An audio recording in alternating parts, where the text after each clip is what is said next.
Hey everyone, I'm Vinod and welcome to Career Board. So today's conversation is going to be about the topic of layoffs happening in the broader economy right now. And a lot of this layoffs has been triggered by big tech companies, especially companies like Google, Meta, Microsoft laying off employees. And I wanted to talk a little bit about what's happening, why is it happening, and my suspicion that this is not great news for the labor market. So let's dig into reasons why. So this year there's been a lot of news like companies like Citibank, companies like BlackRock, companies like Microsoft, Facebook, Google has been laying off a lot of employees, and it's actually not too surprising because this time, which is January, is around the time when the layoffs happen. So overall, it has not been surprising, especially for me as an HR professional, having worked in this space for 15 years. But I think there are some broader trends happening in the market which you should be thinking about.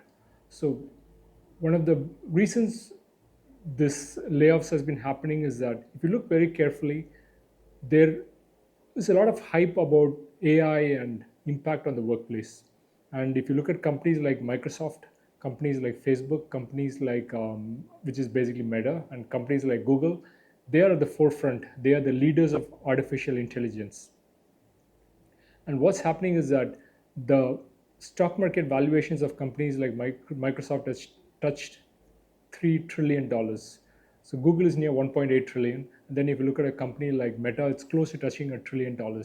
So Meta was just half of this number maybe a year back. Likewise, Microsoft was uh, much lesser than the number you're seeing right now a year back. So there's been astounding increase in terms of valuations, and this is driven by two factors. One is that there is a metric called revenue per employee, which is tracked by the stock analyst. And when you lay off employees, and if you keep maintaining your revenues, the revenue per employee number is going to increase. So what happened maybe 3 years back is that there was a lot of overhiring which happened during the pre-COVID period. And during COVID, people thought that a lot of online shopping is going to happen, a lot of um, watching YouTube, social media went through the roof. So companies like the YouTube subsidiary of Google, Instagram, Facebook, they hired like crazy. But unfortunately, after the COVID came down, people started going back to work. The usage of these social media sites started coming down. So that basically meant that companies had to lay off people. And what's been happening is that as the layoffs happened, the stock analysts have begun to increase their outlook on these companies. So the stock valuations have climbed to very high levels, even way more than what they have been in the past. So, for example, Google stock is right now near $152 per share. This is much higher than even the highest valuations pre-COVID and during COVID.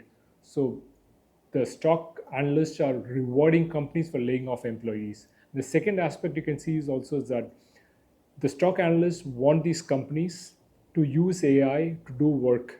And the long term bet on AI is that these AI trends will continue to display more workers from the traditional occupations. So, whether it's manufacturing, whether it is, say, retail, in all these jobs, there can be a huge impact of AI in terms of moving people out of these traditional sectors and making them jobless. And what these analysts also want is that they want these companies, these leading AI companies, to implement these changes in their workplace first and then go to other companies later. So, this has overall meant that these companies like Google, Facebook, and Microsoft are not needing as many people as they did earlier. So they're beginning to lay off people. They're not hiring at the same time, which means that the work done by each employee is going to increase.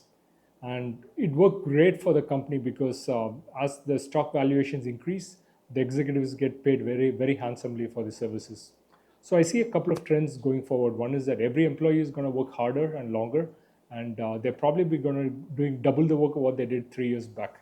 And I think this is a new normal. Everybody's working harder and longer. A lot of the fun in the workplace, Silicon Valley experiences, and all that is going to come down. It's all going to be about productivity and efficiency. So I think that's one piece of it. So if you're a hard worker, if you are a person who loves getting work done efficiently, then you are in a very good spot.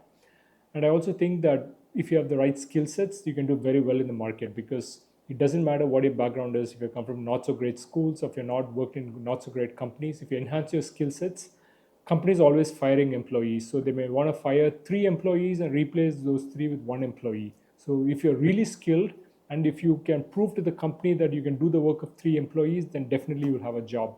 So I think those are some opportunities which are going to happen. And if you're skilled, you'll have great opportunities. You will have to work harder. That's a drawback. But the positive aspect is also that you're also probably going to get paid a lot more.